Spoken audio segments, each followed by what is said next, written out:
அவுது பில்லாஹி மினஷ் ஷைத்தானிர் ரஜீம். பிஸ்மில்லாஹிர் ரஹ்மானிர் ரஹீம்.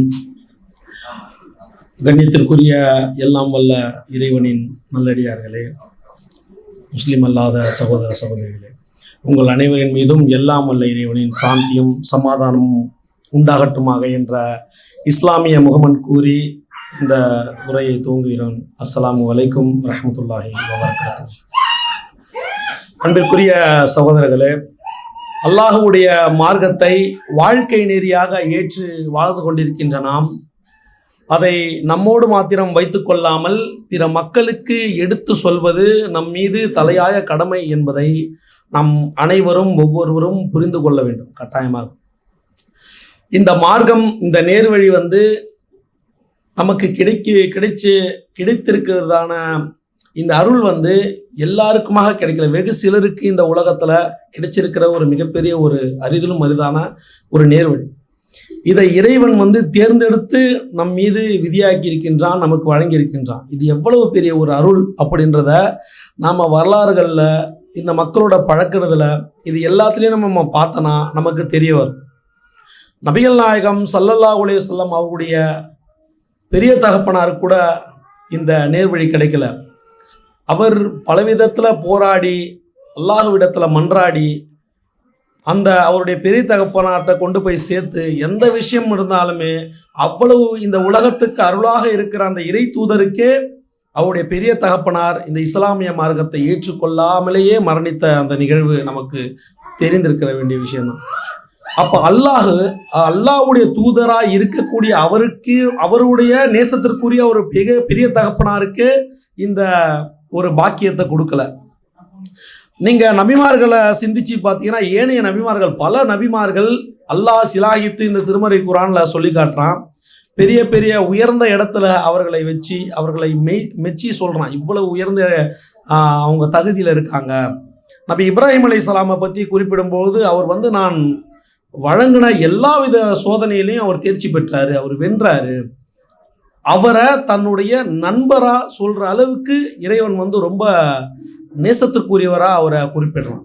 இப்ராஹிம் நபி என்னுடைய நண்பர் அப்படின்ற அளவுக்கு குறிப்பிடுறான். ஓகேங்களா?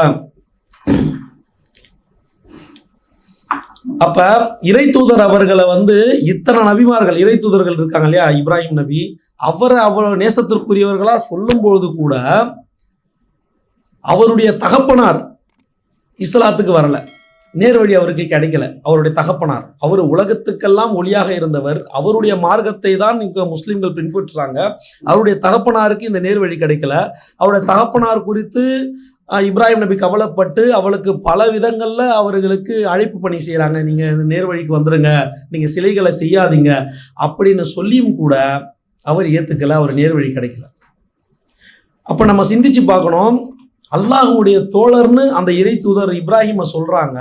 ஆனால் அந்த இப்ராஹிம் என்னுடைய தோழர்னு சொல்லி தன்னுடைய தகப்பனாருக்கு நேர்வழி வேணும்னு கேட்டும் கூட அல்லாஹ் வழங்காமல் இருக்கான்னா, நமக்கு அந்த நேர்வழி கிடைச்சிருக்குன்னா எவ்வளவு பெரிய உயர்ந்த ஒரு பாக்கியம் நமக்கு கிடைச்சிருக்கு. என்னுடைய நண்பர் ஒருத்தர் இருக்காரு, எனக்கு ரொம்ப உற்ற தோழன் அவர். அந்த தோழனுக்கு என்னவெல்லாம் செய்ய முடிகிற அளவுக்கு என்கிட்ட கெப்பாசிட்டி இருக்குது, பொருளாதாரம் இருக்குது, எல்லா சக்தியும் என்கிட்ட இருக்குது. ஒரு பெரிய ஒரு அம்பானின்னு வச்சுங்களேன். என்னுடைய நண்பர் ஒருத்தர் இருக்கார், அவர் எங்கள் அப்பாவுக்கு ஒரு வேலை போட்டு கொடுங்க, இல்லை 1 லட்ச ரூபா பணம் கொடுங்க, இல்லை ஏதாவது கொடுங்கன்னு சொல்லி கேட்குறாருன்னா, அந்த நபர் அதை முடியாதுன்னு சொல்லுவாரா? என்னுடைய உற்றத்தோனுடைய தகப்பனாரு கேட்குறேன், முடியாதா? எடுத்துக்கடா, நீ தானடா, உனக்கு கொடுக்காம வேறு யாருக்கு கொடுக்க போகிறேன், தான் நண்பா வாங்கிக்க. இயல்பு தான் நான் சொல்லுவேன். என்கிட்ட ஒன்றும் குறைபாடே இல்லையே, நான் கொடுத்தனேன், ஒன்றுமே விஷயம் இல்லையே, கொடுப்பனே. ஆனால் அல்லாஹ் அவரை தேர்ந்தெடுக்காமல் இந்த மக்களை தேர்ந்தெடுத்து இவர்களுக்கு நேரு வழி வழங்கி நம்மளுக்கு கொடுத்துருக்கான்னா எவ்வளோ பெரிய ஒரு அற்புதமான ஒரு மிகப்பெரிய ஒரு உயர்ந்த நேர்வழி. எத்தனையோ பெரிய பெரிய கண்டுபிடிப்புகள் எல்லாத்தையும் கற்றுக்கிட்டு பெரிய ஆளாகி வெளியில் நாசா போயிட்டு உலகத்துக்கு வெளியில் போயிட்டு உலகத்தை பார்க்குற அளவுக்கு இப்போதைக்கு வளர்ந்துருக்கவங்க, அவங்களுடைய சிந்தனை எப்படி இருக்குது? பஞ்சாங்கம் பார்த்து, ஜாதகம் பார்த்து தன்னுடைய விண்வெளி பயணத்தை துவங்குற அந்த நேரம், காலம், நல்ல நேரம் இதெல்லாம் பார்த்து போகிற அளவுக்கு தான் அவருடைய அறிவு இருக்குது, அவருடைய சிந்தனைகள் இருக்குது. எல்லா நேரமும் நல்ல நேரம் தான், எல்லா காலமும் நல்ல காலம் தான், சரியான விதத்தில் செஞ்சால் எல்லாமே சரியாக அமையும் அப்படின்ற அந்த சிந்தனை அவர்களுக்குள்ள இல்லை. ஒரு தகப்பனுக்கு ஒரு தாய்க்கு பிறந்தவங்க அவர்களை கடவுளா நம்பக்கூடியவங்க இருக்காங்க. ஒரு இறந்து போனவர்களை வணங்கக்கூடியவங்க இருக்காங்க. சிந்திச்சு பார்த்தாலே தெரியும் இது எப்படி சரியா இருக்கும், இது சரியில்லையே, இது எப்படி சரியான ஒரு கடவுளா நம்ம சிந்திக்க முடியும்.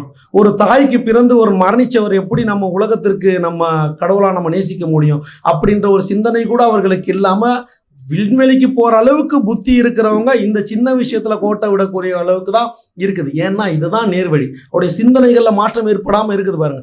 இவ்வளவு பெரிய அருட்கொடை நமக்கு கிடைச்சிருக்கு, நபிமார்களுக்கு கிடைக்கல. நபி நூஹு அலைஹிஸ்ஸலாம் இறை தூதர், அவருடைய மகன் நூஹு என்ற நபருடைய மகனுக்கு இந்த நேர்வழி கிடைக்கல. என் அருமை மகன், அவன் என்னுடைய குடும்பம் இல்லையா, அவனுக்கு நேர்வழி கொடுக்க கூடாதா அப்படின்னு இறைவன் கேட்கும்போது, அவன் குடும்பத்தை சார்ந்தவனே இல்லப்பா, யார் இந்த நேர்வழி பின்பற்றானோ அவன் தான் அவன் குடும்பத்தை சார்ந்தவன், அவன் இறைவனுக்கு அநீதி இழைத்தவன். அவருடைய மனைவிக்கு கிடைக்கல, நமக்கு கிடைச்சிருக்கு.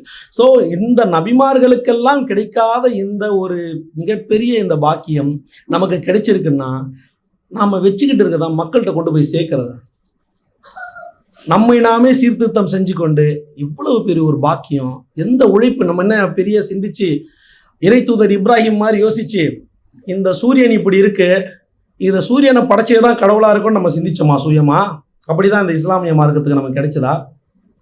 இந்த நட்சத்திரங்கள்லாம் கடவுள் இல்லை, இதெல்லாம் யார் படைச்சானா? அப்படிதான் சிந்திச்சோமா? எப்படி வந்தோம்னே தெரியல. இந்த இஸ்லாமிய மார்க்கம் நமக்கு கிடைச்சிருக்கு, இந்த குரான் வேதமா நமக்கு கிடைச்சிருக்கு, இறை தூதர் நபிகள் நாயகம் அவர்கள் நமக்கு வழிகாட்டியா கிடைச்சிருக்காங்க. மற்றவர்களை போல நாம ஒரு எந்த கண்டதையெல்லாம் கடவுளா நம்பக்கூடிய அளவுக்கு நம்முடைய புத்தி இல்லாம அந்த நேர்வழியின் பக்கம் வரோம்னா அதுக்கு காரணம் என்ன? இந்த நேர்வழி, இந்த இறைவன் கொடுத்த அந்த ஹிதாயத், அந்த அருள், இந்த விஷயம் நமக்கு இருக்கும் பொழுது அதை நம்மோடு மாத்திரம் வைத்துக் கொள்ளாமல் மற்றவங்களுக்கு எடுத்து சொல்லணுன்றது நமக்கு புரியல. ஒரு நல்ல விஷயம் நமக்கு கிடைக்குதுங்க, ஒரு நல்ல விஷயம் நமக்கு கிடைக்குதுன்னும் போது, ஒரு தவறான விஷயத்துலேருந்து நம்மளை காப்பாற்றிக்கணும் போது அதை மக்களுக்கு சொல்லி அவங்கள வழிகாட்டி கூட்டிகிட்டு வரதான் நம்ம மனிதனுடைய இயல்பு. சகோதரர் சபீர் பாய் முன்னாடி பேசின அந்த உரையில் அழகாக குறிப்பிட்டு சொல்லியிருந்தாங்க ஒரு எறும்பு பற்றி. அந்நம்லு அப்படின்ற சூறா 27வது அத்தியாயத்திலிருந்து அழகான ஒரு செய்தியை எறும்பு குறித்து ஒரு நுணுக்கமான விஷயங்களை, இந்தந்த மாதிரி அவங்களுடைய எறும்புகளுடைய ஆக்டிவிட்டி இருக்கும், எறும்புகளோட அறிவியல் நுணுக்கங்கள் இந்த அளவுக்கு இருக்குது அப்படின்னு சொல்லிட்டு சொல்கிறாங்க. அந்த விஷயத்தையும் நம்ம பார்த்தோன்னா அதுலேயே அந்த சுலைமான் என்ற ஒரு இறை தூதர், அந்த சுலைமான் என்ற இறை தூதர் அவருக்கு இறைவன் வழங்கிய ஒரு அற்புதமாக அவர் பறவைகளோட பேசுகிறத கேட்க முடியும், விலங்குகள் பேசுகிறத கேட்க முடியும், பல விஷயங்கள் அவரால் அற்புதங்கள் மூலயமா அவரால் வசப்படுத்தப்பட்டிருக்குது. ஜின்கள் கிட்ட பேசுவாங்க, மனிதர்கள்ட்ட பேசுவாங்க, பறவைகள், விலங்குகள், காத்து, இது எல்லாத்தையும் வசப்படுத்தக்கூடிய அளவுக்கு அவருக்கு இறைவன் சக்தியை கொடுத்துருந்தான், அற்புதங்களை கொடுத்துருந்தான். அப்படி இருக்கும்போது அந்த வரலாறுல வருது, நீங்கள் பார்த்தீங்கன்னா 27வது அத்தியாயத்தில் 17வது 18வது வசனத்துலாம் படிச்சுட்டு வரும்பொழுது நமக்கு தெரியும். அந்த சபையில் சபையை ஒருத்தவங்க கூட்டுறாங்க, பறவைகள், ஜின்கள், மனிதர்கள் இப்படி ஒன்றா வராங்க, கூடப்படுது, அந்த சபை கூட்டப்படுது, ஒரு காரியத்துக்காக ஒன்று திரட்டப்படுது.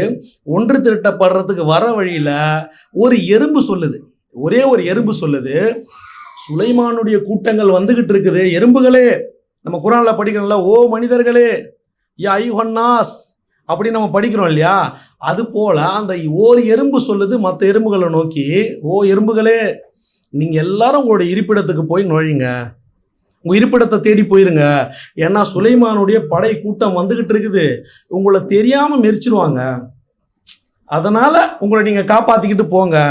எறும்பு, அந்த எறும்பு பேசுறது இவருக்கு புரியுது. சுலைமானுக்கு அது தெரிஞ்ச உடனே, அந்த இறை தூதர் சுலைமானுக்கு தெரிஞ்ச உடனே அவர் புன்னகைச்சு சிரிச்சிட்டு போகிறதா அந்த தகவல் செய்தி. இதில் நம்ம என்ன புரிஞ்சுக்கிறோன்னா, அந்த எறும்பு வர்றது தெரிஞ்ச உடனே தன்னளவில் ஒதுங்கிட்டு ஓகே வருது நம்ம காப்பாற்றிக்கலான்னு ஒதுங்கிக்கலை. எறும்புகளே நீங்கள்லாம் போய் ஒளிஞ்சுக்கோங்க, ஏன் உனக்கு ஒரு ஆபத்து வரப்போகுது, அதை நான் தடுத்து நிறுத்துறேன், நீங்கள் செய்யுங்கன்றது. இறைவன் சும்மா சொல்ல மாட்டானே குரானில், சும்மா என்ன இது ஒரு கட்டுக்கதையா, ஒரு அட்வென்ச்சர் ஸ்டோரியா சொல்லிட்டு போகிறதுக்கு, இப்படி ஒரு நிகழ்வு நடந்திருக்குன்னு ஒரு உதாரணமாக சொல்கிறான்னா இறைவன் எதையுமே ஒரு வார்த்தையை கூட சும்மா சொல்லிட்டு ஒரு போகிற போக்கில் சொல்லிட்டு போகிற விஷயம் இல்லை, அனைத்தும் மனிதனுக்கு படிப்பினியாக இருக்கக்கூடிய விஷயம். அப்போ ஒரு எறும்பு மக்களுக்கு அவங்களுடைய ஒரு கூட்டத்தாருக்கு வழி நடத்தக்கூடிய அளவுக்கு அதோட எண்ணம் இருக்குதுன்னா, எறும்பை விட நம்ம கீழியா, எறும்பை விட நம்ம மட்டமானவங்களா? அப்போ ஒரு அநீதி நம்மளுக்கு நடக்குது, ஒரு தவறான விஷயம் நடக்குது, நம்ம வந்து ஒரு நன்மையின் பால் இல்லாமல் தீமையின் பால் மக்கள் போயிட்டு இருக்கும்போது அவர்களை தடுத்து நிறுத்த வேண்டிய நம்முடைய பணி இல்லையா? இதைத்தானே நபிமார்கள் இறை தூதர்கள் செஞ்சாங்க. நம்முடைய பொறுப்பும் அதானே. இவ்வளவு பெரிய ஒரு உயர்ந்த ஒரு நேர்வழி நமக்கு கிடைச்சிருக்கும் போது முஸ்லீம் அல்லாத அண்ணன், முஸ்லீம் அல்லாத தம்பி, தங்கச்சி எல்லாருக்கிட்டையும் இந்த மாதிரி இருக்குது, இது நீங்கள் பண்ணுறது அநீதி, இது அநியாயம் நம்ம ஏன் சொல்ல முடியும்? சொல்ல மாட்டோம். இந்த அலட்சியம் தான் நம்மள்கிட்ட இருக்குது. இது ஒரு பெரிய ஆபத்து இல்லையா? நீங்கள் பார்ப்பீங்க, இப்போ நம்ம ரீல்ஸ் எல்லாம் பெருசாக ஃபோன்லலாம் எல்லாருமே ஃபோனில் கனெக்டாக இருக்கும்பொழுது மனிதனோட இயல்பே தான் ஒரு விஷயத்தில் ஒரு திருப்தி அடைஞ்சிட்டேன், எனக்கு இந்த விஷயம் சந்தோஷமாக இருக்குதுன்னா மக்கள்கிட்ட கொண்டு போய் சேர்க்குறான். நான் ஒரு விஷயத்தில் வந்து திருப்தியாக இருக்குது, இதை போய் பார்த்தேன், எனக்கு இது பிடிச்சிருக்குன்னு உடனே மக்களுக்கு கொண்டு போய் சேர்க்குறான். இதை சாப்பிட்டேன், எனக்கு பிடிச்சிருக்கு, மக்கள்கிட்ட கொண்டு போய் சேர்க்குறான். இதை நான் கவனித்தேன், இவ்வளோ அழகாக இருக்குது இந்த இயற்கை காட்சி, இந்த பிளேஸ் ரொம்ப சூப்பராக இருக்குது, உடனே மக்கள்கிட்ட கொண்டு போய் சேர்க்குறது. ஒரு ஃபோனை பண்ணி இங்கே வாங்க, இந்த இடத்துல வந்து ரொம்ப கம்ஃபர்ட்டாக இருக்குது, ப்ரைஸ் பேக்கடாக காம்பேக்டாக இருக்குது, நீங்கள் வாங்க, பட்ஜெட் ஃப்ரெண்ட்லியாக இருக்குது, நீங்கள் வாங்க, வந்துட்டு இந்த இடத்த வந்து நீங்கள் பார்த்துட்டு போங்க, உங்களுக்கு எல்லாமே ஃபுட்டு ட்ராவல்ஸ் வசதி எல்லாமே உங்களுக்கு ஈஸியாக இருக்கும், இந்த இடத்த வந்து பாருங்கள். சாப்பாடு இந்த சுக்குபாய் பிரியாணியை பாருங்கள், எவ்வளோ சூப்பராக இருக்குது, 35-40 கிலோமீட்டர் ட்ராவல் பண்ணிட்டு வந்து சாப்பிட்டுட்டு போகிறது. அந்த நேரத்துக்கு ஜீரணமாகக்கூடிய ஒரு பொருள். அதுக்கு மனிதர்கள் காட்டுற ஒரு ஆர்வமும் மக்களுக்கு கொண்டு போய் சேர்க்கணும். விலை கம்மியாக இருக்குங்க, தரமாக இருக்குது, குவாலிட்டியாக இருக்குது, சூப்பராக இருக்குது, வாங்க போய் சாப்பிடுங்க, சூப்பராக இருக்குது. இங்கே வந்து பார்த்தீங்கன்னு வைங்களா, அப்படியே உதிரியாக இருக்குது, பஞ்சு மாதிரி இருக்குது. நீங்கள் வந்தீங்கன்னா உங்களுக்கு ரொம்ப பிடிக்கும். லொக்கேஷனை கேட்டு மெசேஜை பண்ணி வந்து சாப்பிட்டு போகுது. டீ குடிக்கிறதுக்கு இங்கேருந்து ஒரு 40 கிலோமீட்டர் ட்ராவல் பண்ணி ஒரு டீயை குடிக்கிறதுக்கு அப்படி ஒரு பயணம். பார்த்தா இதை விட ஒரு ஊர், கூமாப்பட்டிங்கிற ஒரு ஊர், யாருக்காவது தெரியுமா நமக்கு? கூமாப்பட்டி எந்த டிஸ்ட்ரிக்டில் இருக்குதுன்னு கூட தெரியாது. கூமாப்பட்டிங்கிற ஊர் இப்போ எல்லாருக்கும் தெரியும். ஏன்? ஒருத்தர் பண்ண அந்த பிரச்சாரம். எனக்கு வந்து கூமாப்பட்டி, ஏங்க கூமாப்பட்டிக்கு வாங்க, அவர் சொல்கிறார், தண்ணி சர்பத்து மாதிரி இருக்குதுங்க. ஏன் சொல்கிறாராம்? அவரோட ஊரை அவர் விரும்புகிறாரு, ரசிக்கிறாரு, மக்களுக்கு கொண்டு போய் சேர்க்கணும்னு விருப்பப்படுறாரு. ஏங்க இது ஒரு தனி ஐலாண்டுங்க, மக்கள்கிட்ட கொண்டு போய் சேர்க்கறதுக்கு அந்த கவர்ச்சியான பேக்கடான ஒரு வார்த்தை, தனி ஐலாண்ட். அப்போல்லாம் இல்லை, நம்மளுக்கே தெரியுது. எனக்கு உண்மையிலே தெரியாது அது எந்த ஈரோடா காஞ்சிபுரமா எங்கே இருக்குதுன்னு கூட தெரியாது கூமாப்பட்டி. ஆனால் கூமாப்பட்டின்ற பேர் லண்டனில் இருக்கிறவனுக்கோ ஃப்ரான்ஸில் இருக்கிற தமிழ் பேசுகிறவனுக்கும் தெரியும். ஏன்? அவர் விரும்புகிறத கொண்டு போய் சேர்த்துருக்காரு. இந்த ஒரு அடிப்படை உங்களுக்கு தெரியுது. நான் விரும்புகிறேன், இந்த இடத்துல நல்லா இருக்குது, தண்ணி எனக்கு ரொம்ப சுவையாக இருக்குது, அதை அவர் சொல்கிற சர்பத்துமாக இருக்குதுங்க, இந்த பிரியாணி நல்லா இருக்குது, இது நல்லா இருக்குது, அது நல்லா இருக்குதுன்னு கொண்டு போய் சேர்க்குறோம். எல்லாமே இது அற்பமானது, கொஞ்ச நாள் எல்லாமே முடிய போகுது. அந்த அருவியில் போய் குளிச்சுட்டு வந்தோன்னா முடிஞ்சுது, இங்கே போய் சாப்பிட்டு வந்தோன்னா முடிஞ்சுது. இது எல்லாத்தையும் இந்த ட்ரெஸ்ஸு அது இதுட்டு மக்கள்கிட்ட என்ன நம்ம விரும்புகிறோமோ, எது பிடிச்சதோ அதை கொண்டு போய் சேர்க்குற நாம ஒரு மறுமை வெற்றி. இந்த உலகம் அழிய போகிற உலகம், நாம் மரணிக்க போகிறோம். நம்ம மரணிச்சதுக்கப்புறமா மண்ணோட மண்ணாகி அதுக்கப்புறமா எழுப்பப்பட போகிறோம். நம்ம எழுப்புனதுக்கு அப்புறமா இறைவன் நம்மளை கேள்வி கேட்பான். அது அழியாத ஒரு உலகம், மரணமே கிடையாது. அங்கே என் சகோதரன், என் பக்கத்து வீட்டு இந்து சகோதரன், கிறிஸ்துவ சகோதரன், நான் பார்த்து வளர்ந்தவன், என் ஒரே வாடகை வீட்டு பக்கத்து வீட்டில் இருக்கிற ஒரு சகோதரி, ஏன் நான் அவர்கிட்ட மளிகை கடையில் பொருள் வாங்குகிற என்னுடைய சகோதரன், அவர்கிட்ட நான் போய் கேட்பேன், கடன் கொடுப்பார், எல்லாமே பண்ணுவார். நான் ரேஷன் கடையில் போய் பொருள் வாங்குறேன், சின்ன வயசுலேருந்தே அவரை பார்த்துக்கிட்டு இருக்கேன். அவர்கிட்ட போய் சொல்லணுமா இல்லையா? எதோ வழியில் மொபைல்லலாம் வந்து என்ன நேரடியாக சொன்னால் கேட்க மாட்றாங்க. நேரடியாக சொன்னால் எப்படி சொல்கிறதுன்னு தெரியல. அது நிறைய படிச்சிருக்கணுமே, புரிஞ்சிருக்கணுமே, எப்படி கொண்டு போய் சேர்க்கறது. நான் ஒன்றும் ஆலிம் கிடையாது, எனக்கு அரபு ஓத தெரியாது, படிக்க தெரியாது, குரான் ஹதீஸ் முழுமையாக படிக்க தெரியாது. அப்படியா? இது முக்கியமா? அந்த அளவுக்கு இது உங்களுக்கு என்ன தெரியுமோ கொண்டு போய் சொல்லலாமே. நபிகள் நாயகம் ஸல்லல்லாஹு அலைஹி வஸல்லம் அவர்கள் சொல்கிறாங்க, என்னிடமிருந்து ஒரே ஒரு செய்தி உங்களுக்கு கிடைச்சாலும் நீங்கள் மக்கள்கிட்ட கொண்டு போய் சேர்த்துருங்க. வந்தவங்க வராதவங்க கிட்ட கொண்டு போய் சேர்த்துருங்க. ஒரே ஒரு செய்தி, ஒன்று தெரியாதா? இறைவன் ஒருத்தன்னு தெரியாதா?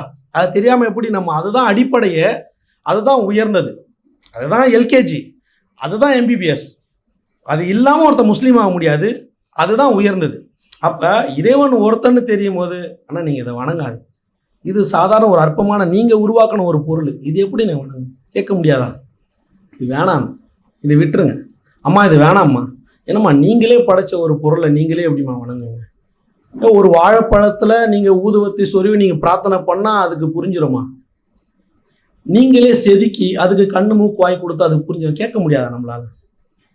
அப்போ அந்த கவலை நமக்குள்ளே இருக்கணும், மக்கள்கிட்ட கொண்டு போய் சேர்க்கறதுக்கு. எலெக்ஷன் பீரியடு 8000 ரூபா கூப்பன் தராங்க, நீங்கள் இங்கே போங்க அங்கே போங்க, 100 ஃபோன் எங்கே வாங்குறீங்க நீங்கள்? எங்கே எப்படி இது கிடைக்குது? இது எலெக்ஷனுக்கு அப்புறம் தருவாங்களா முன்னாடி தருவாங்களா? இது நம்மளுக்கு செல்லுமா? உங்கள் பகுதிக்கு மட்டும்தான் வருமா, எங்கள் பகுதிக்கு வருமா? யார் எவ்வளோ பண்ணுறான் ஏது பண்ணுறான்னு 1008 விஷயங்கள். எக்ஸாம் முடிஞ்சிருச்சு, புதுசாக ஸ்கூலில் சேர்க்கணும், எந்த ஸ்கூலில் நல்லா இருக்கும், எந்த ஸ்கூல் சிறந்தது, எல்லாத்துலேயும் சிறந்ததை பார்த்துட்டு போகிற நம்ம மக்களுக்கு சிறந்தது கிடைக்குது, இந்த இடத்துல நல்ல அட்மிஷன் கொடுக்குது, நல்ல எஜுகேஷன் இருக்குது, குவாலிட்டிக்குது, இங்கே போங்கன்னு சொல்கிற நம்ம உயர்ந்த தரத்தில் இருக்கிற மக்களுக்கு எந்த வித தீங்கும் இழைக்காத, மக்கள்கிட்ட வந்து எந்த சுரண்டலும் பண்ணாத, பணம் ஏதாவது செலவு பண்ணணுமா இறைவனை வணங்குறதுக்கு, எந்த வித தேவையுமே இல்லாத ஒருத்தனை வணங்குறதுக்கு நம்ம சொல்கிறதுக்கு அழைக்கிறதுக்கு மக்கள் சுணக்கம் காட்டணும், சோர்வு காட்டணும், எல்லாமே சிந்திச்சு பார்க்கணும். நம்ம நீங்கள் பார்த்தீங்கன்னா அந்த சுலைமான் சூறாலி அந்த நம்ளுன்ற எறும்புன்ற அந்த அத்தியாயத்தில் 27வது அத்தியாயத்தில் நம்ம இந்த எறும்பை பற்றி படித்த அடுத்ததுலேயே நம்ம பார்த்தோன்னா ஒரு பறவையை பற்றி ஒரு தகவல் வரும். எறும்பு பற்றி பேசிட்டாங்களா, இப்போ எறும்பு இப்படி சொல்லிச்சுன்ட்டு அதுக்கு அடுத்தது அந்த கூட்டத்தை கூட்டுறாங்க சுலைமான்ன்றவங்க. அந்த சபை கூட்டப்படுது, பறவை உள்ளிட்ட சபை, ஜின்கள், மனிதர்கள்னு ஒரு சபை இருக்குது. சுலைமான் அந்த இறை தூதர் கவனிக்கிறாரு, என்ன இங்கே ஒரு பறவை மிஸ்ஸிங்கில் இருக்குது, அந்த பறவை பேர் ஹுது ஹுது அப்படின்ற ஒரு பறவை. இந்த பறவை காணமே, இந்த பறவை வரல, அது வந்ததுன்னா அதை நான் கடுமையாக தண்டிப்பேன். ஒரு சபையை கூட்டுறாரு, ஒரு ராஜா ஒரு மன்னர் கூட்டுறாரு, அதில் ஒருத்தர் இல்லைன்னா அது எவ்வளோ பெரிய ஒரு பாரதூரமான விஷயம். இந்த பறவை வந்திருக்கணும், இந்த பறவை வரல, அதை பார்த்தா நான் தண்டிப்பேன், இல்லைன்னா அதை வெட்டி போட்டுருவேன். எப்படி நான் வெட்டி போட்டுருவேன், எனக்கு அது சாலிடான ஒரு ரீசன் சொல்லணும், முக்கியமான ஒரு ரீசன் எதனா சொல்லலை, அவ்வளோதான், அதோட கதை முடிஞ்சிருச்சு அப்படின்ற மாதிரி சுலைமான் சொல்கிறது தான் தாமதம். அந்த பறவை வந்துருச்சு. சொல்லிகிட்டு இருக்கும்பொழுது நம்ம ஒரு எம்டியாக இருக்கிறோம், ஒரு கம்பெனிக்கு ஒரு வரல, ஒரு பையன் வரல, வேலைக்கு வரல, ஏதோ ஒரு மேனேஜருக்கு பார்க்குறாரு, ஒரு டீம் லீடரோ ஒர்க் பண்ணுறவரோ வரல, வந்துட்டு ஒரு சரியான தகவல் சொன்னால் தானே அவர் இருப்பார். கரெக்டாக எம்டி வர நேரம் பார்த்து ஆளை காணும் போது பார்க்குறாங்க, வந்தவுடனே ட்ரெயின் பஞ்சர் ஆயிடுச்சுன்னா எப்படி இருக்கும்? ட்ரெயின் எப்படா பஞ்சர் ஆகும், பொய் சொல்கிறது பொருந்த சொல்லணுமா இல்லையா அப்படின்ற மாதிரி இருக்கும் இல்லையா? இந்த சுலைமான் நபிக்கு எல்லாமே தெரியும். அந்த ஆற்றில் இறைவன் கொடுத்துருக்கான், யார் யார் என்ன பறவை பேசுறது கேட்குது, எறும்பு பேசுறது கேட்குது, காற்றை வசப்படுத்துகிற அளவுக்கு அவருக்கு திராணி இருக்குது, எல்லாமே இருக்கும்போது அவர்கிட்ட பொய் சொல்கிறது ரொம்ப கஷ்டம். அப்போ அந்த பறவை வருது, சொன்னதுதான் தாமதம், வந்து பறவை உண்மை சொல்லி தான் ஆகணும். பறவை வந்து சொல்லுது, நான் சும்மா வரல, ஒரு பயங்கரமான ஒரு விஷயத்தை கொண்டு வந்திருக்கேன், ஒரு ரொம்ப முக்கியமான விஷயத்தை கொண்டு வந்திருக்கேன். சொன்னோடனே எல்லாருமே நம்ம ஒரு அட்டென்ஷன் ஷாக் ஆகும். அப்படி என்னதான் விஷயம் கொண்டு வந்திருக்க பார்ப்போம், நீ சொல்கிறது மட்டும் கரெக்டாக இல்லைன்னு வையன், அப்புறம் தான் இருக்கு உனக்கு. அப்போ அந்த பறவை சொல்லுது, நான் வந்து பக்கத்தில் சபா அப்படின்ற ஒரு ஊர்லேருந்து வரேன், பார்த்துட்டு வரேன். சபான்ற ஊரில் ஒரு பெண் ஒருத்தவங்க ஆட்சி செய்கிறாங்க. ஒரு பெண் ஒருத்தவங்க ஆட்சி செய்கிறாங்க. அந்த சபான்ற ஊரில் ஆட்சி செய்கிற அந்த பெண் என்ன பண்ணுறாங்கன்னா, அவங்களுக்கு எல்லாமே கொடுக்கப்பட்டிருக்குது, பல அதிகாரங்கள் அவங்களுக்கு வழங்கப்பட்டிருக்குது, அவங்கள்ட்ட ஒரு நல்ல சிம்மாசனமும் இருக்குது, ஆட்சி அதிகாரம் எல்லா விதமான சக்தியும் அவங்களுக்கு இருக்குது. அவர்கள் ஒரு கூட்டத்தை மெயின்டைன் பண்ணுறாங்க. அந்த கூட்டத்தில் இருக்கிற அந்த சபையில் இருக்கிறவங்க எல்லாருமே இறைவனுக்கு மாறு செய்கிறாங்க. இறைவனுக்கு மாறு செய்கிறாங்க. இறைவனை வணங்குறதை விட்டுட்டு சூரியனை கடவுளாக வணங்குறாங்க. சூரியனை வணங்குறத நான் பார்த்துட்டு வந்திருக்கேன் அப்படின்னு சொல்லி அந்த இப்போ கூட நம்ம சூரிய பகவான்னு சொல்லிட்டு காரில் சூரியன் உதிச்சோன்னு நம்ம சகோதரர்கள் நிறைய பேர் வணங்குவாங்க, பார்த்துங்க, சூரிய பகவான் அப்படின்னே சொல்லுவாங்க. சூரியனை வணங்குறத நான் பார்த்தேன் அப்படின்னு சொல்லிட்டு அந்த பறவை வந்து சொல்லுது. சொன்ன உடனே சுலைமான் நபி வந்து சொல்கிறாங்க, நீ சொல்கிறது உண்மையை தான் சொல்கிறியா, இல்லை ஏதாவது பொய் சொல்கிறவங்க கூட சேர்ந்துட்டியா? இல்லை, நான் உண்மையை தான் சொல்கிறேன்.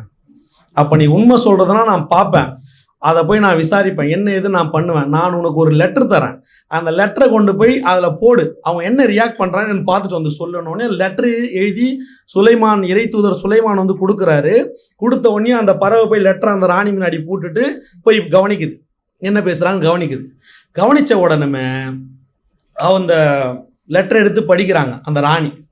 படிச்சுட்டு என்ன சொல்கிறாங்க, இது வந்து சுலைமான் கிட்டேருந்து ஒரு லெட்டர் வந்தது, ஒரு முக்கியமான மேட்ரு, அல்லாஹ் மட்டும் வணங்க சொல்லி வந்திருக்கு, கடவுளை மட்டும் தான் நீங்கள் வணங்கணும், அல்லாஹ்னா கடவுள், இறைவனை மட்டும் நீங்கள் வணங்கணும், அவனுக்கு இணையாக இந்த சூரியனை வணங்குறது, சந்திரனை வணங்குறது, சிலையை வணங்குறது, இறந்தவங்களை வணங்குறது, இந்த மாதிரி விஷயங்கள்லாம் நீ செய்யக்கூடாது, இது தப்பு, இது மாதிரி செஞ்சினா உனக்கு பாரதூரமான மறுமையில் உனக்கு இழப்பு ஏற்படும், இந்த உலகத்திலே உனக்கு இழப்பு ஏற்படும், மறுமையில இழப்பு ஏற்படும் அப்படின்னு சொல்கிறத வந்து இது கேட்டுட்டு வந்து சொல்லுது. அவர்கள் வந்து இறைவனுக்கு அநீதி இழிச்சிட்டு இருக்காங்க. ஷைத்தானு அவங்களுக்கு வந்து இந்த சைத்தான் வந்து சாத்தான் வந்து இந்த விஷயங்களை அவங்களுக்கு அழகாக்கி காட்டுது. சூரியனை வணங்குறதெல்லாம் கரெக்டு, நல்ல விஷயம்னு அவங்களுக்கு புரிய வைக்குது, காட்டுது, இந்த பண்ணுற செயலெல்லாம் அழகாக காட்டுது அப்படின்னு சொல்லிட்டு இந்த பறவை வந்து இந்த சுலைமான் நபி கிட்ட சொன்னதாகவும், சுலைமான் இந்த இறை தூதர் வந்து அவங்கள போய் பார்த்து அவங்கள்ட்ட உரையாடி அவர்கள்கிட்ட அழைச்சி அவர்களை சீர்திருத்தம் செஞ்சு அந்த ராணி நேர்வழி பெற்றதாகவும் அந்த தகவல் இருக்கு. அந்நம்லு 27வது சூறால, அந்த சூறால 27வது சூறால என்ன தகவல் வருதுன்னா, அந்த ராணி பின்பு அல்லாஹ் ஒருத்தன் நான் ஏற்றுக்கிறேன், கடவுள் மட்டும்தான் தூதர், இறைவன் நீங்கள் இறைவனோட தூதர் தான் நான் ஒத்துக்கிறேன், அப்போ நான் இறைவனுக்கு எவ்வளவு பெரிய அநீதி செஞ்சுக்கிட்டு இருக்கிறேன் அப்படின்ட்டு நான் உணர்ந்து வருத்தப்படுறேன் அப்படின்னு சொல்கிறாங்க. இதில் கவனிக்க வேண்டிய விஷயம் என்னென்னா, ஒரு பறவை வந்து இந்த விஷயத்த சொல்லி ஒரு சமூகமே, ஒரு ராணி ஒரு இடத்துல சிம்மாசனம் போட்டு இருக்கிற அந்த சமூகமே திருந்தி இருக்குது ஒரு பறவை சொல்லி. பறவை வந்து ஒன்று ஏனோதானன்னு சொல்லலை, அவ்வளோ வருத்தப்பட்டு அவங்க ரொம்ப அநியாயம் பண்ணிகிட்டு இருக்காங்க, இறைவனுக்கு ரொம்ப மாறு செய்கிறாங்க, ஷைத்தான் அவங்களுக்கு அழகாக்கி காட்டுறான், சூரியனெல்லாம் போய் கடவுளாக வணங்கலாமா, என்றென்றும் உயிரோடு இருக்கிற அந்த இறைவனை தான் நான் வணங்கணும்னு சொல்லிட்டு ஒரு பறவை வருத்தப்பட்டு வந்து பேசுது. நபிகள் நாயகம் ஸல்லல்லாஹு அலைஹி வஸல்லம் அவங்க சொல்கிறாங்க, ஒருத்தன் ஈமானுடைய சுவைக்கணும்னா அவன் எப்படி இருக்கணுமா, அவனோட உள்ளம் இணை வைப்பை பார்த்தா நெருப்பு மாதிரி பார்க்கணுமா, நெருப்பு மாதிரி. கடவுளுக்கு ஒருத்தன் இணை வைக்கிறான், என்ன அவ்வளவு கவலைப்பட்டு நம்ம பார்க்கணும், அவன்தான் அந்த இறை நம்பிக்கையுடைய சுவையை உணர்ந்தவன் அப்படின்னு சொல்லிட்டு அல்லாஹ்வுடைய தூதர் நபிகள் நாயகம் ஸல்லல்லாஹு அலைஹி வஸல்லம் அவங்க சொல்கிறாங்க. அப்போ அந்த பறவைக்கு அந்த கவலை இருக்குது, நெருப்பு மாதிரி பார்த்துருக்கு, என்னடா இப்படி பண்ணுறாங்களே, அநியாயம் பண்ணுறாங்களே, இதெல்லாம் அவங்களுக்கு தெரிஞ்சிருக்க வேணாமா, உடனே நான் வந்து சொல்கிறேன் அப்படின்னு சொல்லிட்டு பறவை பேசுறது அந்த ராணிக்கு புரியாது, தெரிஞ்சிருந்தா பறவையே கூட சொல்லியிருக்கோம், யார் மூலியமாக சொல்ல முடியுமோ வந்து அவர்கிட்ட சேர்த்து நீங்கள் போய் சொல்லுங்களேன், வாங்கலாம், அவங்க அநியாயம் பண்ணுறாங்களே, வாங்க நீங்கள் சொல்லுங்கன்னு சொல்லிட்டு இதை இறைவன் சொல்லி காட்டுறான், குர்ஆன்ல சொல்லி காட்டுறான். இதை ஏன் சொல்லணும் நீங்கள் சிந்திச்சு பார்க்கணும். ஏன் பறவை எறும்பு இதை பற்றிலாம் ஏன் சொல்லணும்னா, சும்மா இருக்காதப்பா, உனக்கு நேர் வழி கொடுத்துருக்கேன்னா ஏன் மக்கள்கிட்ட போய் சொல்லு, மக்கள்கிட்ட போய் சேரு இந்த விஷயத்த. ஒரு வாட்டி கேட்கல, 10 வாட்டி கேட்கல, 100 வாட்டி சொன்னதுக்கப்புறம் கேட்பாங்க, அவங்க திருந்துவாங்க. இந்த கூமாப்பட்டின்னு சொன்னோம்ல, அவர்கள் 100 முறைக்கு மேலே ஒரு வீடியோ போட்டு தான் எல்லாருக்குமே போய் சேர்ந்துருக்குது. அவர் சொல்கிறார், நான் 100 முறைக்கு அப்புறம் தான் இந்த வீடியோ போட்டு 100ஆவதுக்கு மேலே தான் இதை மக்கள்கிட்ட கொண்டு போய் சேர்த்துருக்குது. அவர் வேலை என்ன, சொல்லுவோம், என் ஊரை நான் விரும்புகிறேன், என் ஊரை பற்றி சொல்லுவோன்னு சொல்லிட்டு சொல்கிறாரு. போய் மக்களுக்கு சேர்ந்து எவ்வளோ பேர் எத்தனையோ இந்த வீடியோக்கு என்ன பிளாட்ஃபார்ம் இருக்குதோ, என்ன வழிமுறை இருக்குதோ அந்த வழியில் போய் நம்ம சேர்க்கணும், சேர்த்துட்டா அது மக்களுக்கு கொண்டு போய் சேர்ந்துடும். நேரடியாக சொல்கிறதுக்கு எனக்கு இதுவாக இருக்குது, ஃபோன் எங்கெங்க கேட்குறாங்க, ஃபோனில் தான் பார்க்குறாங்க, முகத்தை நிமிர்ந்து நம்மள்கிட்ட பேசவே மாட்டாங்களே, எதில் பார்க்குறாங்களோ அதில் போய் சொல்லு, உனக்கு எந்த வழி இருக்குதோ அந்த வழியில் போய் சொல்லு, எந்த பாதை உனக்கு அமைக்கப்பட்டிருக்கோ அந்த பாதையில் போய் சொல்லு. இப்போது அழைப்பு பணி செய்யக்கூடிய மக்களை நேர்வழியின் பால் அழைக்கக்கூடிய மக்களே சமீப காலமாக சுணக்கம் காட்டக்கூடியதா, அப்படியே தன்னுடைய வாழ்க்கையை தான் தோன்றி நம்ம வாழ்க்கையை மட்டும் பார்த்துக்கலாம் அப்படின்னு இருக்கக்கூடியதுமாக பார்க்க, முன்னாடி இருந்த அந்த அழைப்பு பணியில் இருக்கிற வீரியமும் அந்த ஆர்வமும் இப்போதைக்கு இல்லை, ரொம்ப கம்மி பண்ணிட்டாங்க. மக்கள்கிட்ட சீர்திருத்தம் செய்யக்கூடிய அளவுக்கு நாம் தான் சிறந்தவர்கள், உயர்ந்தவர்கள், நம்ம தான் வந்து மக்கள்கிட்ட கொண்டு போய் சேர்க்கணும். ஏன்னா நம்மள்கிட்ட தான் இறைவனுடைய வார்த்தை இருக்குது, தூதருடைய வழிமுறை இருக்குது, நம்ம தானே சேர்க்கணும். நாம் சேர்க்காம விட்டுட்டா இல்லைங்க, நாங்கள் சேர்க்காம விட்டுட்டா நாங்கள் வந்து எங்களவில் நாங்கள் பின்பற்றிக்கிறோம், நான் கரெக்டாக தானே இருந்துப்பேன், நான் கரெக்டாக வந்துட்டு நான் என்ன அளவில் நான் வழி நடந்துட்டு போயிடுவேன், நான் சூப்பராக நான் இப்படியே நான் மரணிச்சிருவேன் நீங்கள் நினச்சிங்கன்னா அது பாரதூரமான விஷயம். அது நீங்கள் பண்ணீங்கன்னா நீங்கள் கரெக்டாக இருக்கேன்னு நினைப்பீங்க, அது உங்களுக்கும் தான் பாதிப்பு அப்படின்ட்டு நபிகள் நாயகம் ஸல்லல்லாஹு அலைஹி வஸல்லம் ஒரு அழகான கதை மூலியமாக நமக்கு சொல்ல, ஒரு உதாரணம் சொல்லி இறை தூதர் அல்லாஹ்வுடைய தூதர் அந்த இறுதி தூதர் சொல்கிறாங்க, ஒரு கதையின் மூலமாக நம்மளுக்கு விளக்கம் சொல்லி, இப்படி இருந்தால் இப்படி தான்ப்பா நீ ஆயிடுவ, நீ இதை தடுக்கலன்னு வையா, நாளைக்கு உன்னோட நிலைமை இதுதான் அப்படின்னு சொல்லிட்டு ஒரு கப்பலை உதாரணம் காட்டி சொல்றாங்க. ஒரு கப்பல் இருக்குது, ஒரு கப்பலில் தரைத்தளம் இருக்குது, கிரவுண்ட் ஃப்ளோரு, முதல் தளம் இருக்குது, ஃபர்ஸ்ட் ஃப்ளோரு. இந்த ரெண்டு தளத்துலையும் பயணம் பண்ணுறாங்க, 2 கூட்டம் பயணம் பண்ணுறாங்க. மேலே இருக்கிற ஒரு கூட்டம், கீழே இருக்கிற ஒரு கூட்டம். கீழே இருக்கிற கூட்டம் என்ன பண்ணுதுன்னா, தன்னுடைய தேவைக்கு தண்ணிக்கு மேலே இருக்கிற இடத்துல தான் போய் எடுத்துகிட்டு வரணும். குடிக்கிறதுக்கு, சமைக்கிறதுக்கு, சாப்பிட்றதுக்கு எதாக இருந்தாலும் மேலே ஃபர்ஸ்ட் ஃப்ளோரில் போயிட்டு தண்ணியை கொண்டு வரணும். அது அவங்களுக்கு ரொம்ப கஷ்டமாக இருக்குது. மேலே போயிட்டு வந்துட்டு இருக்குதா இருக்குது. நம்ம என்ன தண்ணியில் தானே பயணம் பண்ணிகிட்டு இருக்கோம், நம்ம தண்ணியில் போயிட்டுருக்கோம், ஓட்டை போட்டால் தண்ணி வரப்போது நம்ம யூஸ் பண்ணிக்க போகிறோன்னு சொல்லிட்டு அந்த டீம் முடிவு பண்ணுது. முடிவு பண்ணால் என்ன நடக்கும் அப்படின்னு சொல்லிட்டு அந்த நபிகள் நாயகம், இறை தூதர் நபிகள் நாயகம் வந்து தன்னுடைய மக்கள் தோழர்களை பார்த்து கேட்குறாங்க, என்ன நடக்கும். இப்படி ஒரு கூட்டம் முடிவு பண்ணுது. எங்கப்பா மேலே போய் எடுத்துக்கிட்டு இருக்குது, நம்ம கடலில் போகிறோம், கப்பலில் பயணம் பண்ணிக்கிட்டு இருக்கோம், கீழே ஓட்டப்போல தண்ணி வரப்போது எடுத்து யூஸ் பண்ணிக்க போகிறோன்னு நீ நினச்சி மேலே இருக்கிறவங்க பார்த்துக்கிட்டு இருக்காங்க, ஃபர்ஸ்ட் ஃப்ளோரில் இருக்கிறவங்க. இதை நம்ம அவங்க ஃப்ளோரில் தானே ஓட்டை போட்டுக்கிறாங்க, நம்ம சேஃப் ஜோனில் தானே இருக்கோம், ஃபர்ஸ்ட் ஃப்ளோரில் நம்ம ஃபுல் சேஃப்டியில் இருக்கோம், நமக்கு தண்ணி இருக்குது, நம்மளுக்கு எந்த பிரச்சனையும் இல்லை அப்படின்னு அவங்க நினச்சிக்கிட்டு கண்டுக்காமல் விட்டாங்கன்னா அவங்க நிலைமை என்னன்னு கேட்கும்போது, அல்லாஹ்வுடைய தூதர் 2 பேரும் மூழ்கி போவாங்க. அப்போ நீங்கள் என்ன பண்ணணும், அந்த ஓட்டை போடுறவங்கள போய் நீ தடுக்கணும். இதை தடுக்கலைன்னு வையன், நீயும் சேர்ந்து தான் மூழ்கி போவ. அப்போ ஒரு இடத்துல ஒரு ஒயின் ஷாப் இருக்குது, மது குடிக்கிறாங்க, அவர்கள் அநீதி இழைக்கிறாங்க, இறைவனுக்கு மாறு செய்கிறாங்க. இந்த விஷயம்லாம் நடக்கும்பொழுது நான் சேஃபாக தான் இருக்கேன், நான் குடிக்க மாட்டேன், நான் இறைவனுக்கு இணை வைக்க மாட்டேன், நான் கல்லையோ மண்ணையோ கழுதையோ குதிரையோ பெத்தவனையோ செத்தவனையோ யாரையும் கும்பிட மாட்டேன், நான் சேஃப் சைடில் இருக்கேன், எனக்கு இறைவன் நேர்வழி கொடுத்துட்டா நான் இருந்தேன்னா நாளைக்கு இந்த சூழல், இந்த உலகம் செல்கிற சூழலுக்கு ஏற்ற மாதிரி உன் மனநிலை மாறி ஒன்று நீ ஃபெயிலாக போயிடுவ, இல்லை உன்னுடைய சந்ததிகள் ஃபெயிலாக போயிடும். சமீபத்தில்ங்க ஒரு 3 மாதம் முன்னாடி ஒரு டிபேட் நடந்தது, ஒரு விவாதம் நடந்தது. என்ன விவாதம்னா, இறைவன் இருக்கின்றானா இல்லையான்ட்டு. தமிழில் இல்லை, இந்திலேயோ உருதுலையோ, நம்மளுக்கு மொழி தெரியாது, இந்திலேயோ உருதுலையோ நடந்தது.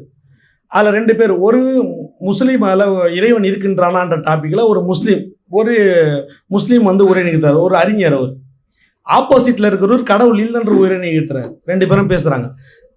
பேசி இதில் ஒரு இறைவன் இருக்கின்றான்றதுக்கு அவர் நிறைய ஆதாரங்கள் வச்சார்னு வைங்களேன். இல்லைன்னு பேசுறவனோட பேர் என்ன தெரியுமா, கடவுள் இல்லைன்னு பேசுனது ஜாவித் அக்தர். நம்ம என்னடா முஸ்லீம் கடவுள் இருக்குன்னு தானே சொல்லணும், எப்படி இல்லைன்னு பேசுது. அவர் இல்லைன்னு சொல்லிட்டு அவர் சைட்லேருந்து அவர் விவாதம் பண்ணக்கூடிய அளவுக்கு 2 முஸ்லீம்களும் பேர் கொண்டவர்கள். ஒருத்தர் நம்பிக்கையாளர், இன்னொருத்தர் நிராகரிப்பாளர். கடவுள் இல்லை அப்படின்னு பேசக்கூடிய அளவுக்கு சூழல் இருக்குது. நம்ம நினச்சிட்டு நான் கரெக்டாக இருக்கேன், நம்ம பசங்களோ நம்முடைய சந்ததியில் நம்மளோட அண்ணனோ தம்பியோ அதை பார்ப்பாங்க. பார்க்கும்போது ஜாவித் அக்தர்ன்ற பேரூரில் இருக்கிற ஒரு ரீல்ஸ் பார்க்குறான்னு ஒரு விஷயத்தை அவர் பார்ப்பார், கடவுள் இல்லைன்னு சொல்கிற ஒரு பாயிண்ட்டை பார்த்தோன்னே கரெக்டாக இருக்கேன், அவங்களுக்கு நேரம் கிடையாது, கரெக்டாக இருக்குன்னு சொல்லிட்டு அவங்க பின்பற்றிக்கிட்டு போயிட்டு, ஆமாம் கடவுள் இல்லைங்க என்னங்க இருக்குதுன்ட்டு போயிடுவாங்க. இதுதான் நடக்கும். எதிர்கால சந்ததிகள் வந்து கடவுள் இல்லைன்ற நிலைக்கு போகக்கூடிய அளவுக்கு தான் இருக்கிறாங்க. இப்போ நார்த்திகத்தை நோக்கி நகரக்கூடிய அளவுலாம் இருக்குது. ரொம்ப பாரதூரமான விஷயம். அப்போ நம்ம மக்களுக்கு கொண்டு போய் சேர்க்கறது நம்முடைய தலையாய கடமை. நாம் வந்து இப்போலாம் சாமி கும்பிடுறதுக்கோ தொழுகிறதுக்கோ சர்ச்சை இதெல்லாம் நேரம் கிடையாது. நிறைய பேருக்கு ஃபோனை பார்த்துக்கிட்டு போகிற போக்கில் அப்படியே போயிட்டே இருக்கணும். அதுக்கு அவங்களுக்கு இலகுவான டூல் கடவுள் இல்லைன்னா முடிஞ்சிச்சு, எதுவும் பண்ண தேவையில்ல. ஆனால் அது எங்கே கொண்டு போய் விடும் அப்படின்றத யாரும் சிந்திக்க மாட்டாங்க. அதுக்கு பொறுப்பாளி நாம தான் அதை செய்யணும். அதனால தான் அல்லாஹ் சொல்கிறான் திருமறை குர்ஆனில், மனித குலத்தில் வெளிப்படுத்தப்பட்ட சமூகத்திலேயே சிறந்த சமுதாயமாக நீங்கள் தான் இருக்கிறீங்க நம்மை நோக்கி சொல்கிறான். இந்த சமூகம் முகம்மது நபி இறை தூதருடைய சமூகத்தை பார்த்து சொல்கிறான், உன் சமூகம்தான் உயர்ந்த சமூகம், சிறந்த சமூகம். இந்த குர்ஆனில் 3வது அத்தியாயம் 110வது வசனம் நினைக்கிறேன், 103 110. இந்த குர்ஆனை பார்த்து இறைவன் சொல்கிறான், இந்த குர்ஆனில் இறைவன் சொல்கிறான், மனித குலத்தில் வெளிப்படுத்தப்பட்ட சமூகத்திலே நீங்கள் தான் சிறந்த சமூகமாக இருக்கீங்க. ஏன் தெரியுமா? எதனால்? நீங்கள் தான் மக்களை நன்மையின்பால் அழைக்கிறீங்க, தீமையிலிருந்து தடுக்கிறீங்க. இதை நீங்கள் செய்கிறவரெல்லாம் தான் சிறந்த சமூகம். அப்போ எந்த வழியிலலாம் உங்களுக்கு கிடைக்குதோ அந்த வழியெல்லாம் நீங்கள் இஸ்லாத்தை கொண்டு போய் சேர்க்கணும். இஸ்லாம்னா என்னுடைய முஸ்லீம்களுடைய சொத்தா, மார்க்கமா? முகம்மது நபி இஸ்லாத்தை சொல்கிறதுக்கு முன்னாடி அவர் யார்? முஸ்லீமா?